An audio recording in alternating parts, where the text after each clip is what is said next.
Menteri Dalam Negeri Tito Karnavian mengingatkan para kepala daerah untuk disiplin menegakkan aturan protokol kesehatan di wilayahnya. Sanksi menanti bagi kepala daerah yang melanggar, termasuk sanksi diberhentikan. Di tengah tingginya angka kasus COVID-19 di Indonesia, sejumlah tokoh justru menggelar acara yang mengundang kerumunan massa.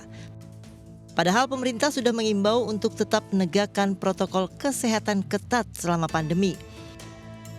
Namun bagai angin lalu, imbauan pemerintah tidak digubris. Ironisnya sejumlah tokoh justru menggelar acara yang melibatkan kerumunan massa. Padahal kerumunan massa berpotensi sangat tinggi menularkan COVID-19 meski dilakukan di luar ruangan. Mulai dari konser dangdut, deklarasi dan pendaftaran pilkada hingga maulid akbar. Aparat segera tidak menindak tegas dengan membubarkan kerumunan, namun hanya memberi surat teguran dan denda.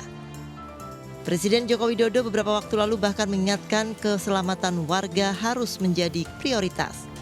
Saya ingin tegaskan bahwa keselamatan rakyat adalah hukum tertinggi.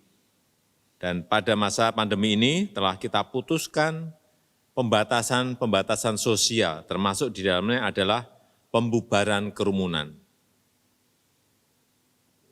Oleh sebab itu, penegakan disiplin untuk menjalankan protokol kesehatan harus terus dilakukan. Tidak ada yang kebal virus corona. Semuanya bisa terinfeksi virus ini dan juga bisa menularkan ke orang lain.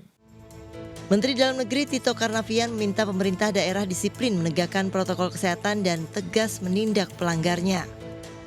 Tito bahkan menerbitkan instruksi Mendagri nomor 6 tahun 2020 tentang penegakan protokol kesehatan untuk pengendalian penyebaran COVID-19.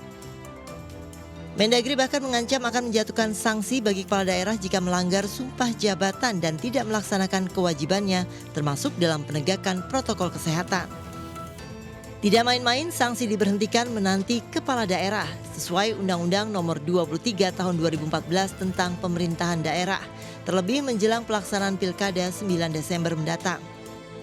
Data pelanggaran protokol kesehatan misalnya, data pelanggaran yang terbanyak masif itu ketika kampanye belum mulai.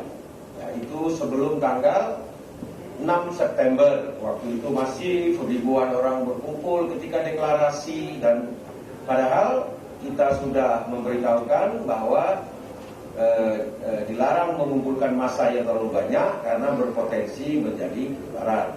Dan pada waktu itu peraturan KPU nomor 10 ya baru saja diterbitkan dan belum disosialisasikan, sehingga terjadi kerumunan di mana-mana.